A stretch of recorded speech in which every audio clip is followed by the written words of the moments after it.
नमस्कार दोस्तों, स्वागत है आपका आज के मुख्य समाचार में, जिसमें सबसे पहली बड़ी खबर में जिक्र बिहार का, जहां पर जेडीयू एमएलए ने भाजपा उम्मीदवार को लेकर किया बड़ा दावा। सोशल मीडिया पर हो रहा है ये वायरल। दूसरी बड़ी खबर में जिक्र होगा कि पश्चिम बंगाल में बीजेपी का खेल बिगाड़ने के लिए शिवसेना की एंट्री, लड़ सकती है 100 सीटों पर चुनाव।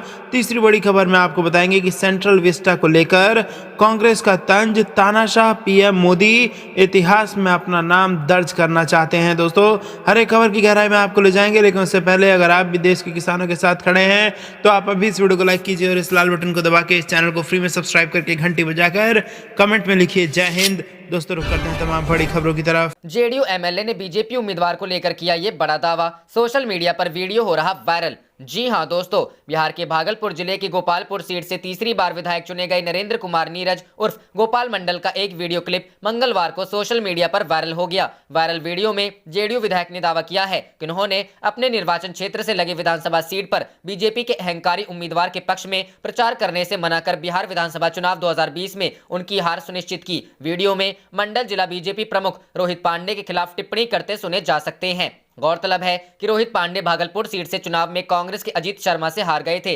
वायरल वीडियो में मंडल कह रहे हैं, पड़ोस के विधानसभा सीटों पर मैंने जिसके लिए भी प्रचार किया उन्हें जीत मिली, लेकिन मैंने रोहित पांडे के पक्ष में प्रचार नहीं किया क्योंकि उन्हें बहुत घमंड था और वह हार गए। गोपाल मंडल ने बिहार विधानसभा चुनाव के चुनाव रैली के दौरान प्रधानमंत्री नरेंद्र मोदी के साथ मंच साझा करने के दौरान पांडे द्वारा दुआ सलाम नहीं करने पर भी आपत्तिजनक बातें कही। उन्होंने कहा, इस कारण भाजपा अपनी एक सीट हार गई। इधर जेडीयू नेताओं ने कहा कि मंडल की इन टिप्पणियों को पार्टी का रुख ना माना जाए, बल्कि इसे विधायक का निजी विचार माना जाए। वहीं बीजेपी के प्रवक्ता निखिल आनंद ने जेडीयू विधायक की इन टिप्पणियों को लेकर उन पर निशाना साधा कि पांडे ब्राह्मण जैसा नहीं दिखते। उन्होंने कहा, टिप्पणियां जातिवादी कुंठा को दिखाती है, ऐसी बातें समाज पर गहरा असर डालती है। सामाजिक न्याय का हवाला देने वाली पार्टियों को अपने कार्यकर्ताओं को नैतिकता की शिक्षा देने के लिए कार्यशालाएं आयोजित करनी चाहिए। रुख करते हैं अगली खबर की तरफ। पश्चिम बंगाल में बीजेपी का खेल बिगाड़ने को शिवसेना की एंट्री, लड़ सकती है 100 सीटों पर चुनाव। जी हां दोस्तों, पश्चिम बंगाल में विधानसभा चुनाव होने में अभी वक्त है, लेकिन सियासी पार्टियों ने अभी से इसकी तैयारियां शुरू कर दी हैं। भाजपा, तृणमूल, वाम मोर्चा और कांग्रेस के साथ साथ ओवैसी की पार्टी एआईएमआईएम भी चुनाव लड़ेगी। इन घमासानों के बीच शिवसेना ने भी पश्चिम बंगाल चुनाव में अपनी उपस्थिति दर्ज कराने के संकेत दिए हैं। शिवसेना इस चुनाव में करीब 100 उम्मीदवार उतार सकती है। टाइम्स नाउ की खबर के अनुसार पश्चिम बंगाल चुनाव को ध्यान में रखते हुए महाराष्ट्र के मुख्यमंत्री उद्धव ठाकरे यहां का दौरा भी कर सकते हैं। शिवसेना कोलकाता, हुगली, दमदम समेत कई इलाकों में अपने उम्मीदवार खड़े करेगी। हालांकि चुनाव लड़ने पर अंतिम निर्णय 29 जनवरी को पार्टी मीटिंग में लिया जा सकता है। शिवसेना के चुनाव लड़ने के फैसले से भारतीय जनता पार्टी को नुकसान उठाना पड़ सकता है। बीजेपी इस चुनाव में एड़ी चोट का जोर लगा रही है। हालांकि शिवसेना ने 2019 के लोकसभा चुनाव में भी बंगाल में अपने उम्मीदवार उतारे थे। उस समय शिवसेना बीजेपी नीत राष्ट्रीय जनतांत्रिक गठबंधन का हिस्सा हुआ करती थी। शिवसेना के कदम से कई पार्टियां चौंक सकती हैं, क्योंकि पिछले दिनों ही ओवैसी के बंगाल चुनाव में एंट्री की बात पर शिवसेना नेता संजय राउत ने कहा था कि कोई कुछ भी कर ले, लेकिन बंगाल में जीतेगी तो ममता दीदी ही। संजय राउत ने यह भी कहा था कि ममता दीदी का राजनीतिक अनुभव बड़ा है। देश में जिस तरह से एआईएमआईएम चुनाव लड़ रही है और वोटों का बंटवारा कर रही है, उससे देश के मन में जरूरी आशंका पैदा होती है कि ओवैसी की पार्टी का एजेंडा क्या है। लेकिन इसके बावजूद भी बंगाल में जीत ममता बनर्जी की ही होगी। आपको बता दूं कि पश्चिम बंगाल में कुल 294 विधानसभा सीटें हैं। 2016 में हुए विधानसभा चुनाव में ममता बनर्जी की तृणमूल कांग्रेस को 211, लेफ्ट को 33, कांग्रेस को 44 और बीजेपी को मात्र 3 सीटें मिली थी। हालांकि 2019 के लोकसभा चुनाव बीजेपी ने बंगाल में शानदार प्रदर्शन किया। रुख करते हैं अगली खबर की तरफ। सेंट्रल विस्टा को लेकर कांग्रेस का तंज, तानाशाह पीएम मोदी इतिहास में अपना नाम दर्ज कराना चाहते हैं। जी हां दोस्तों, कांग्रेस ने सेंट्रल विस्टा परियोजना को मिली पर्यावरण मंजूरी और भूमि उपयोग में बदलाव की अधिसूचना को मंगलवार को उच्चतम न्यायालय द्वारा बरकरार रखने का फैसला दिए जाने के बाद कहा कि यह परियोजना कानून से जुड़ा मुद्दा नहीं, बल्कि सरकार की गलत प्राथमिकताओं का विषय है। पार्टी के मुख्य प्रवक्ता रणदीप सुरजेवाला ने यह भी दावा किया कि सरकार इस परियोजना को ऐसे समय आगे बढ़ा रही है जब देश कोरोना संकट और आर्थिक मंदी का सामना कर रहा है तथा सरकार ने सैनिकों, सरकारी कर्मचारियों, एवं पेंशन भोगियों के भत्ते में हजारों करोड़ रुपए की कटौती की है। सुरजेवाला ने ट्वीट कर आरोप लगाया कि 13,450 करोड़ रुपए की सेंट्रल विस्टा परियोजना कोई विधि सम्मत मुद्दा नहीं है, बल्कि एक ऐसे तानाशाह की गलत प्राथमिकताओं का विषय है जो अपना नाम इतिहास में दर्ज कराना चाहते हैं। उन्होंने कहा कि विडंबना यह है कि कोरोना महामारी और आर्थिक मंदी के समय भी केंद्र सरकार के पास सेंट्रल विस्टा पर खर्च करने के लिए 14,000 करोड़ रुपए और प्रधानमंत्री का विमान खरीदने के लिए 8,000 करोड़ रुपए है, परंतु इसी भाजपा सरकार ने 11.3 लाख सशस्त्र बलों और केंद्र सरकार के कर्मचारियों एवं पेंशन भोगियों के भत्ते में 37,530 करोड़ रुपए की कटौती कर दी। कांग्रेस नेता ने यह भी आरोप लगाया कि प्रधानमंत्री को यह नहीं भूलना चाहिए कि उन्होंने 15 लाख सैनिकों और 26 लाख सैन्य पेंशन भोगियों पर 11,000 करोड़ रुपए की कटौती लागू की है। इसके साथ ही इस सरकार ने लद्दाख में चीनी आक्रामकता का मुकाबला कर रहे हमारे जवानों के लिए गर्म टेंट और दूसरे उपकरण प्रदान नहीं किए। उल्लेखनीय है कि उच्चतम न्यायालय ने सेंट्रल विस्टा परियोजना को मिली पर्यावरण मंजूरी और भूमि उपयोग में बदलाव की अधिसूचना को मंगलवार को बरकरार रखा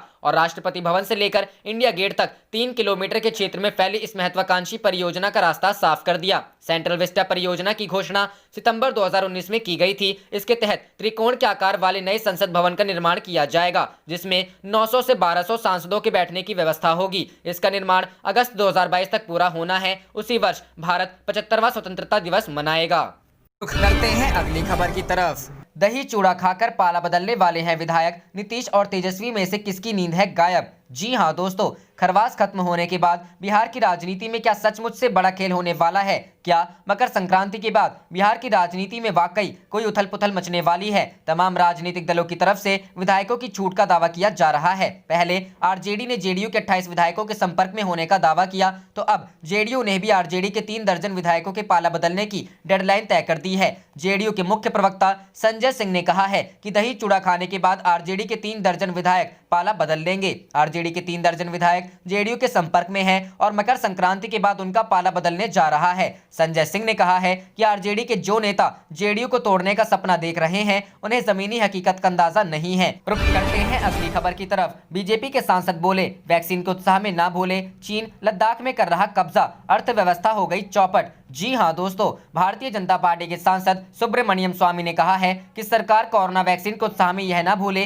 कि चीन ने लद्दाख में 4,000 स्क्वायर किलोमीटर पर कब्जा कर लिया है और अपने देश की अर्थव्यवस्था भी गिरते जा रही है। सुब्रमण्यम स्वामी ने एक ट्वीट में कहा कि चीन की पीपुल्स लिबरेशन आर्मी ने एलएसी के पास 30 आधुनिक टैंक लाए हैं ताकि वो भारतीय सेना पर हमले कर सके। दरअसल हाल ही में कुछ मीडिया चैनलों ने एक वीडियो के जरिए दावा किया था कि एलएसी के पास रेजांगला, रेचिनला और मुक्सोरी में चीन ने 30 से 35 टैंक तैनात किए हैं। भारतीय सेना ने इन ऊंचाई वाले इलाकों पर पिछले साल अगस्त के महीने में कब्जा किया था। इस बार चीन ने जो टैंक वहां लाए हैं उनके मुंह भारतीय सेना की तरफ किए गए हैं। यह सभी टैंक हल्के हैं और आधुनिक तरीके से बनाए गए हैं। आपको बता दें कि पिछले कई महीनों से चीन और भारत के बीच सीमा पर तनाव की स्थिति है। दोनों मुल्कों के बीच डिप्लोमेटिक और मिलिट्री स्तर पर कई राउंड की बातचीत भी हुई थी, लेकिन इस तनाव को कम करने को लेकर कोई ठोस नतीजा सामने नहीं आ पाया था। भारत और चीन के बीच वास्तविक नियंत्रण रेखा पर विवाद पिछले साल मई में शुरू हुआ था, जब चीन ने लद्दाख के अक्साई चीन की गलवान घाटी में भारत की ओर से सड़क निर्माण को लेकर आपत्ति जताई थी। 5 मई को भारतीय सेना और चीनी सैनिकों के बीच हिंसक झड़प होने के बाद सैन्य गतिरोध पैदा हो गया था। इसके बाद चीनी सैनिक 9 मई को सिक्किम के नाथुला में भी भारतीय सैनिकों के साथ उलझ गए थे, जिसमें कई सैनिकों को चोटें आई थी। 15 जून को लद्दाख के गलवान घाटी में भी भारत और चीनी सैनिकों के बीच झड़प हुई, जिसमें 20 भारतीय जवान शहीद हो गए थे। आपको बता दें कि अभी हाल ही में सुब्रमण्यम स्वामी ने एक ट्वीट कर लिखा था कि यह जानकर मैं स्तब्ध हूं कि भारत बायोटेक एक स्वदेशी कंपनी ने तीसरे चरण में 13,000 व्यक्तियों पर परीक्षण किया है और अंग्रेजी वैक्सीन कंपनी ने 1200 लोगों पर टेस्ट किया है। इसके बावजूद कॉन्ट्रैक्ट भारतीय कंपनी को नहीं, अंग्रेजी कंपनी को दिया गया है। एक अन्य ट्वीट का स्वामी ने पीएमओ में काम कर रहे अफसरों पर सवाल उठाया था।